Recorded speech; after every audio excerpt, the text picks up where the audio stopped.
पाप्याच्या हातामधलं एक फूल सुद्धा परमात्मा स्वीकारू शकत नाही. तेव्हा तुमचे लाखो रुपये आणि लाखो पावत्या बाजूलाच राहिल्या. जो व्यक्ती पापी आहे, ज्याच्या अंतःकरणामध्ये सदैव छल आहे, कपट आहे, दुर्भावना आहे, एखाद्याविषयी मत्सर आहे, ईर्ष्या आहे, द्वेष आहे, त्या व्यक्तीच्या हातून देव फूल सुद्धा स्वीकारू शकत नाही. तेव्हा फळ, पत्र, पुष्प वगैरे वगैरे ह्या गोष्टी तर दूरच राहिल्याच आहेत, दूरच राहील. म्हणून एक एक निष्पाप भावनेनं त्याच्याजवळ जाणं गरजेचं आहे. दुर्योधनाकडे देवाला जायचंच नव्हतं, जायचं होतं कोणाकडे? अर्जुनाकडे जायचं होतं. आणि भगवंत अर्जुनाकडे जातात. पण जाता जाता एक प्रश्न दुर्योधनाला खूप सुंदर विचारला देवाने, खूप सुंदर विचारला की दुर्योधना, आता घरी आला होता म्हणून थोडस दबला. त्याच्या घरी गेल्यानंतर त्यांनी भगवंताला बांधायचा प्रयत्न केला होता, कोशिश केली होती. तुम्ही कधी महाभारत ऐकलं असेल, भागवत पुराण ऐकलं असेल कधी, तेव्हा तुमच्या दुर्योधनाला प्रश्न विचारतो भगवंत की दुर्योधना, अरे अर्जुन ज्या शाळेमध्ये शिकला त्या शाळेमध्ये तू शिकलेला. अर्जुन ज्या गुरूंकडून, द्रोणाचार्यांकडून कला शिकला त्यांच्याकडून तू शिकलेला. तुझी पुस्तकं वाचली तीच पुस्तकं त्या अर्जुनाने वाचलेली. मग का रे, मला एक प्रश्न विचारावासा वाटतो, तुला धर्म बिर्म काही कळतो का रे? काय प्रश्न विचारला? तुला धर्म वगैरे काही कळतो?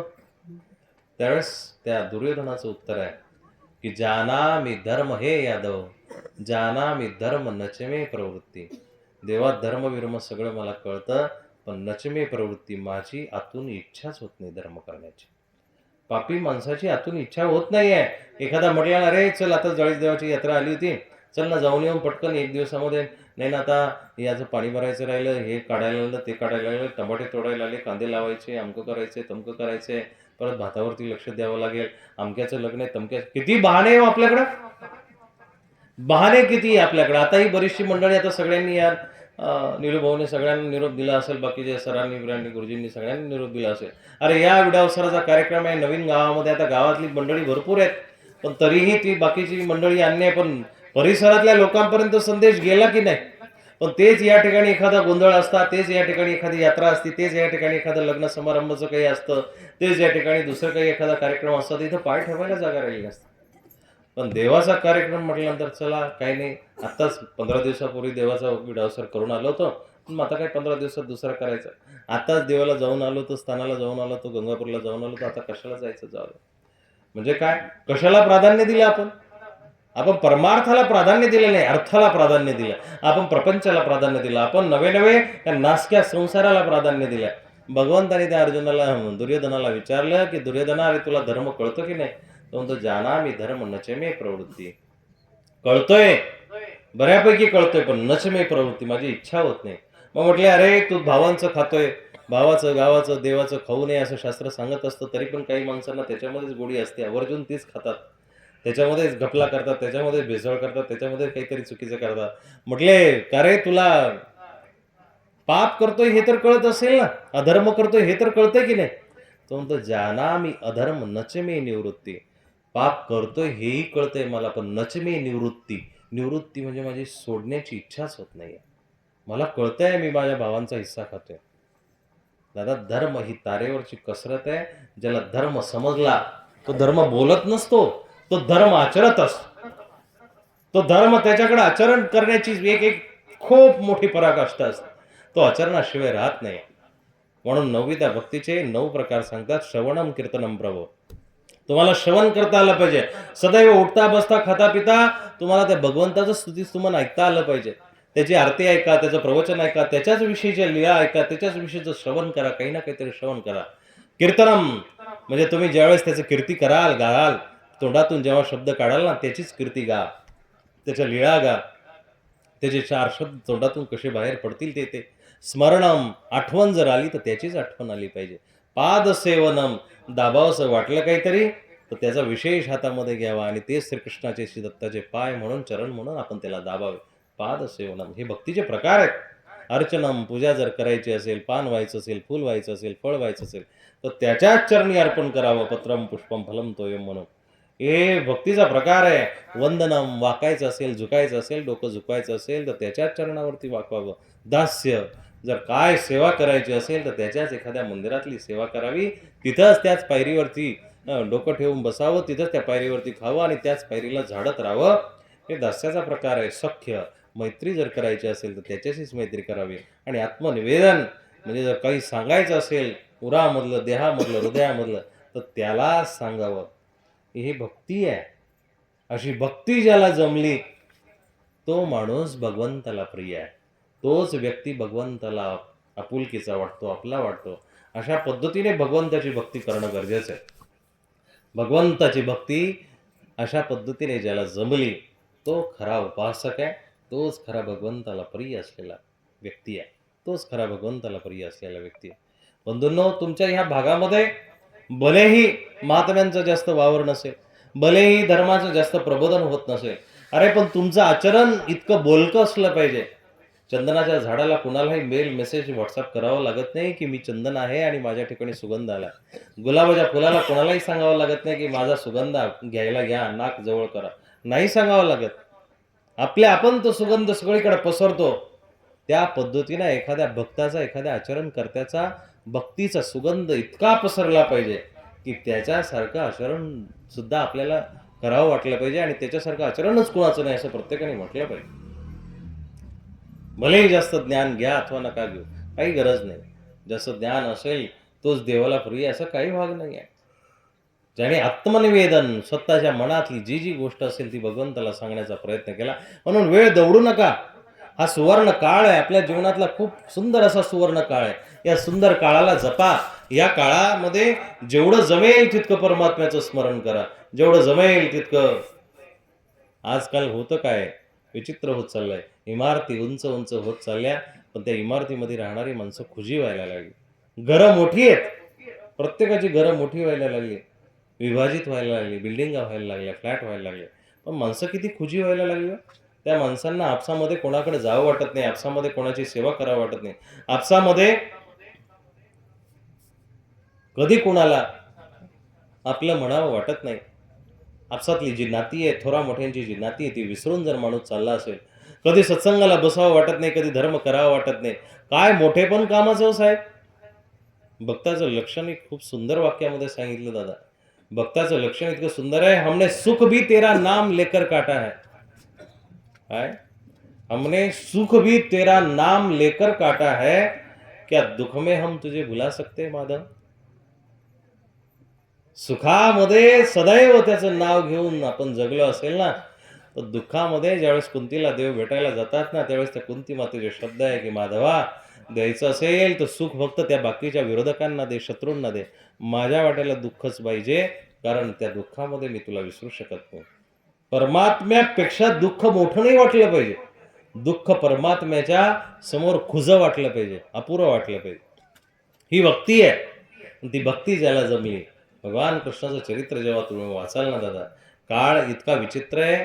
कधीतरी तो समोर येणार आहे आणि समोर आल्यानंतर आपल्याला ग्रासून घेऊन जाणार आहे. ती वेळ कुणाचीही कुणाला सांगता येत नाही, कुणाची कुणाला सांगता येत नाही. आता आम्हाला आमच्या नाशिक जिल्ह्यामध्ये बऱ्याच वेळा दहाव्याच्या प्रवचनाला, बऱ्याच आजूबाजूच्या प्रवचनाला जावं लागतं.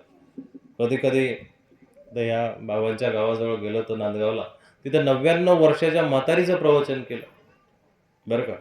विरोधाभास बघा सर प्रपंचाचा. 99 वर्षाच्या म्हातारीचं प्रवचन केलं. प्रवचन संपलं, 2-5 लोक भावपूर्ण श्रद्धांजली द्यायला आली आणि मग ते श्रद्धांजली संपली. श्रद्धांजली संपल्यानंतर जे बायांनी रडायला सुरुवात केली, मग रडता रडता त्या बाया काय म्हणत होत्या, आजी तू लवकर निघून गेली ग, आता तुझी पंथी लवकरच 20-22 वर्षाची होणार आहे, तिचं आता ह्या वर्षी लग्न करायचं होतं, ते एक शेवटचं लग्न जरी पाहून गेली असती तर बरं वाटलं असतं. 99 वर्षाने गेली तरी शेवटचं एक लग्न पाहून जावं असं वाटत होतं. विरोधाभास सांगतो, त्या म्हातारीच्या दहाव्यानंतर 3 दिवसानंतर दुसरा एक दहावा होता. तर जशी ही म्हातारी 99 वर्षाची गेली, तर तो जो दहावा होता ती 25 वर्षाची तरुण पोरगी मिळाली दहावा. तिच्या प्रवचनाच्या निमित्ताने मी तिथं गेलो होतो. प्रसंग बघा किती बिकट आहे तो काही माणसांवरती. भाग्य काय कुठून लिहून आणलेले माणसाने सांगता येत नाही. आणि हे करत असताना माणसाला जाणीव नसते. आज एखाद्याच्या घरावरती ज्यावेळेस दगड फेकतो ना, काही वाटत नाही, हसत हसत माणूस निघून जातो. एखाद्या कुत्र्याला दगड मारला, काठी मारली ना, हसत हसत माणूस निघून जातो. त्याला हाड म्हणून निघून जाईल. एखाद्याने आता वाघ जरी मारला ना, त्याला पुरुषार्थ समजेल तो. दादा, भलेही भौतिक रूपाने तो पुरुषार्थ असला, पण जी हिंसा झाली त्याचं पाप कुठं आहे? ते पाप कोणी फेडायचं? ते तुम्हालाच फेडावं लागणार. ते तुमच्याच वाट्याला येणार. आज एखादं जनावर मारलं, गाईचं पारडं म्हशीचं पारडं मारलं, गाईचं वासरू मारलं. मारताना बरं योग्य वाटेल, आनंद वाटेल. आपल्याकडचा चारा थोडासा वाचला. असे समजतात ना बरेचसे आता गौपालक आहे, तुम्ही सगळ्यांच्या घरी म्हशी आहे, गाई आहे. म्हैस जर झाली तर आवर्जून ठेवता, आनंद व्यक्त करता. त्या दिवशी तिला 3 दिवसांनी दूध डेअरीला घालायचं असतं तर 5 दिवसांनी घालता. पण म्हैस झाली या आनंदात असतात. पण ते रेडकू झालं तर पुण्य मोजत असतो. म्हणजे कसं? आज प्रवचन ऐकलं, आज बाबा भेटले, बाबाला आता प्रवचनानंतर ₹10 दक्षिणा दिली, ₹20 दक्षिणा दिली, ₹50 दिले. हे पुण्य मोजलं आपण. पण पोरगं दररोज आपल्या चॉकलेटाला पैसे घेऊन जातो, आपल्या तंबाखूला किती पैसे जातात, बिडीला किती पैसे जातात. कुणी हिशोब ठेवला का हो? आयांनो, मिसरी लावायचा हिशोब ठेवला तुम्ही? नाही ठेवला. तंबाखू खायचा हिशोब ठेवला नाही ना. पण बाबाला दक्षिणा दिली, दान केलं, दानपेटीत पैसे टाकले, विडा ठेवला, ते आपण पुण्य मोजलं. पण जो वरती बसलेला आहे ते दोन्हीही मोजत असतं. तुमचं पापही मोजतं, तुमचं पुण्यही मोजतं. मग तुमच्या ताटामध्ये कधी-कधी जेव्हा ते पाप येतं त्यावेळेस तुम्हाला वाटतं आपण तर असं काही पाप केलं नव्हतं. आपण तर असलं काही पाप केलं नव्हतं. मग हे का आलं? त्याचं कारण असं, की तुम्ही फक्त सुख मोजत राहिले. तुम्ही फक्त सुख मोजत राहिले आणि त्या सुखाखातीर तुम्हाला वाटलं, की आपलं पुढचंही जीवन सुखी होईल. पण नाही साहेब, पुढचं जीवन सुखी होणार नाही दादा. कारण पाठीमागं बीज बोये बबुल का आम कहाँ से खाये. पाठीमागच्या वेळेस बाभळी लावल्या असतील, तर त्या बाभळींना कधीही आंबा लागणार नाही. पाठीमागच्या वेळेस जर काँग्रेस पेरलं असेल, तर त्याला कसल्या कण्या लागतील हो? त्याला भात कशाला होईल? भातालाही बघा, तुम्ही त्या भातातली मंडळी म्हणून सांगतो, भात जेव्हा तुम्ही शिजवून खाता ना, तो भातच आहे, तांदूळच आहे. पण त्यातला मूठभर तांदूळ जर देवाच्या ताटामध्ये गेला आणि एखाद्यांच्या संत महात्म्याच्या म्हणा की विशेषाच्या माथी लागला, कपाळी लागला, तेव्हा तो अक्षदा होत असतो. जोपर्यंत तुम्ही तुमच्यामध्येच त्याला ठेवाल ना, तोपर्यंत तो तांदूळच आहे, तोपर्यंत तो भातच आहे. पण देवाच्या पात्रामध्ये तुम्ही मुठभर जरी ठेवला ना, तो अक्षदा आहे. तुमचं जीवनच तसंच आहे. तुम्ही जोपर्यंत प्रपंचाला अर्पण कराल त्याची काहीही किंमत नाही आहे. पण थोडंसं मुठभर का होईना तुम्ही ज्यावेळेस भगवंताला अर्पण केलं ना, त्यावेळेस त्याच्या अक्षतारूपी बदल झालेला असणार आहे. त्यावेळेस त्याची खरी किंमत आहे. त्यावेळेस त्या गोष्टीला भगवंत स्वीकार करणार आहे. म्हणून भगवंताच्या आपण किती जवळ जातो ते गरजेचं आहे. कारण वेळ सांगून येणार नाही, कुणावरती कधी येईल सांगता येत नाही. मी सांगतोय की 99 वर्षाच्या म्हातारीचा दावा केला, तरीही आपल्याला अपेक्षा आहे की ते टिकून राहिली पाहिजे, जगली पाहिजे. पण असेही काही प्रसंग आहेत, काही घरांमध्ये असेही प्रसंग निर्माण झालेत, की 25 वयाच्या मुलीचा दहाव्याचं प्रवचन करावं आणि तो प्रसंग आमच्या सगळ्यांवरती यावा, त्या परिवारावरती यावा. किती बिकट आहे हो. किती अवघड आहे. 5 दिवसापूर्वी त्या मुलीला लेकरू झालं होतं आणि ते लेकरू ती प्रसवली. ते जन्माला घातलं. पण ते जन्माला घालत असताना त्या डॉक्टरकडून थोडीशी चुकबुल झाली. त्याकडून ती कात्री तिच्या पोटाला लागली. 4 दिवसांनी पोट दुखायला लागलं म्हणून परत डॉक्टरकडे गेली. डॉक्टरनी जेव्हा परत टाके काढले तेव्हा लक्षात आलं, की पोटामध्ये इन्फेक्शन झालेलं आहे, रक्तप्रवाह झालेला आहे. जीव तिचा प्राण वाचवता आला नाही. देह एका क्षणामध्ये निघून गेलं. 5 दिवसाचं पोरगं तिथं कुशीला आहे. त्याला आईचं दूधसुद्धा माहिती नाही. नवरा आत्ताच 2 वर्षापूर्वी लग्न झालेलं आहे. तोही तरुण तठामुळ परिवार आहे. घरामध्ये दुसरं कोणीही नाही आहे. आणि अशा वेळेस अशा पद्धतीने ते प्रपंचाचं चाक निखळून पडलं. काय करणार आहे तुम्ही? काय करणार? काळाची उडी पडेन बा जेव्हा सोडविना तेव्हा, माय-बाप तेव्हा कुणीही सोडू शकत नाही. भगवंत सोडू शकतो. म्हणून त्याचं चिंतन आपल्या हृदयामध्ये असणं गरजेचं आहे. त्याचं चिंतन जोपर्यंत तुमच्या हृदयामध्ये आणि मग संसाराला वाईट म्हणू नका. एक वल्लभाचार्य नावाचे संत होऊन गेले. ते सुरदास होऊन गेले. ते सुरदास दररोज काही ना काहीतरी लिहित आहे. संसार नाशिवंत आहे, संसार असा आहे, संसार तसा आहे, असं दररोज त्यांचं लिखाण चालू आहे. एक दिवस त्यांना वल्लभाचार्य नावाचे संत भेटले. म्हटले, काय लिहिलं तुम्ही? ते म्हटले, संसार बडा बेरहमी है, संसार बडा मतलबी है, संसार बडा स्वार्थी है, संसार बडा बेकार आहे. असं असं त्यांनी लिहिलेलं त्यांनी दाखवलं. त्यावेळेस ते म्हणतात की सूर, अजून तुम्हाला देवाची प्राप्ती होणं खूप लांब आहे. ते म्हटले, कसं काय हो? आता मला संसाराविषयी बिलकुल आसक्ती राहिलेली नाही. तरी मला देव प्राप्त होणं का अवघड आहे? ते म्हटले, भलेही संसाराविषयी आसक्ती राहिली नाही, आसक्ती राहिली नसून सुद्धा तुम्ही संसाराचंच वर्णन करताय. संसार असा आहे, तसा आहे. संसाराचं वर्णन करू नका. जगत के त्याग का वर्णन मत करो, ईश्वर के अनुराग का वर्णन करो. ईश्वराच्या प्रेमाचं वर्णन करा. आता जग नाशिवंत आहे. बायकोने काय केलं, पोरांनी काय केलं, त्यांनी नाही सांभाळलं, त्यांनी पुढं नाही शिकले, नाही केलं काही आपली सेवा. हे गाणं वाजवत बसू नका. आता त्या ईश्वराचं चिंतन करा की श्वास श्वास पर नाम जप वृथा श्वास मयत होय. श्वास श्वास पर नाम जप वृथा श्वास मत होय. क्या पता इस श्वास का फिर आवन होय न होय. परत दुसरा हा श्वास येईल की नाही येईल सांगता येत नाहीये. म्हणून भगवंताच्या कीर्तीचं वर्णन करणं गरजेचं आहे. भगवंताच्या भक्तीचं वर्णन करणं गरजेचं आहे. भगवंताच्या अनुरागाचं वर्णन करणं गरजेचं आहे. जगामध्ये एका क्षणाला एखादा राजा जर गेला ना, दुसऱ्या क्षणाला एका फकीराचं भाग्य उजळतं आणि तो राजा होत असतो. या जगाची रीत अशी आहे, रामकृष्ण आले गेले त्याहून जग का ओस पडले. हे जग तुमच्या माझ्यासाठी थांबणार नाही आहे. म्हणून आपला आपण करावा उद्धार. आपला उद्धार करण्यासाठी पुढं सरका. आज जर महिन्यातून 2 महिन्यातून 5 महिन्यातून मंदिरात जात असाल, स्थानाला जात असाल, महिन्यांनी जात जा, 15 दिवसांनी जा. दिवसातून 1 माळा स्मरण होत असेल तर 2 माळा करा, 3 माळा करा. जितकं जमेल तितकं आचरण करायचा प्रयत्न करा. जितकी जमेल तितकी भक्ती करायचा प्रयत्न करा. कारण परत तो श्वास येईल नाही येईल सांगता येत नाही. आताच 1 महिन्यापूर्वी 15-20 दिवसापूर्वी तुम्ही महाराष्ट्राचे उपमुख्यमंत्री अजितदादाचं निधन तुम्ही सगळ्यांनी ऐकलं, बघितलं. काय बघा ना, त्या माणसाचे कोटी रुपयाचे तर मेडिक्लेमच असतील हो, की मला कुठलाही आजार झाला तर मला पैसे उपलब्ध व्हावे. पैसे तर आहेच, हजारो करोड रुपये पडलेले असून सुद्धा मला आजार होऊ नये म्हणून दररोज डॉक्टरांचं चेकअप आहे. मला दुसरं काही व्याधी लागू नये म्हणून दररोजच्याच काही ना काहीतरी व्हिटॅमिनच्या गोळ्या आहेत. मला दररोज दुसरा काही व्याधी होऊ नये म्हणून दररोज शुद्ध पाणी आहे, वेगवेगळ्या ब्रँडचं पाणी आहे, वेगवेगळ्या ब्रँडचं खाणं आहे, पिणं आहे, उठणं आहे, बसणं आहे, सगळंच लक्झरी आहे, सगळंच देखभालपूर्वक आहे.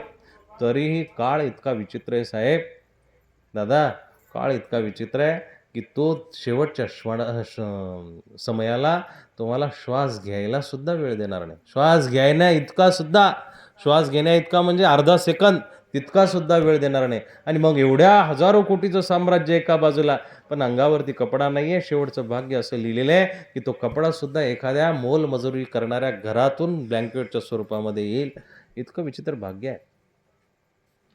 इतकं विचित्र भाग्य आहे की शेवटच्या समयाला एवढी जमवलेली माया आहे, पण त्या मायेतला एक साधा फाटका रुमाल सुद्धा अंगावरती टाकता आला नाही. शेवटच्या समयाला त्या मोलमजुरी करणाऱ्या कुठल्या तरी शेतातल्या घरातून ते ब्लँकेट येऊन त्या अंगावरती पडावं. हे भाग्य आहे. म्हणून पुरुषस्य भाग्यम स्त्रीणाम चरित्र देवम न जाणामी कुतः मनुष्य. देवाला सुद्धा स्त्रीचं चरित्र आणि मनुष्याचं भाग्य कळत नाही, तेव्हा मनुष्याला काय कळणार आहे? म्हणून त्याच्या अगोदर आपला आपण करावा उद्धार, तरावया पार भवसिंधू. देवाचं चिंतन करा. परमात्म्याला जेवढा वेळ देता येईल ना तेवढा वेळ दिला पाहिजे.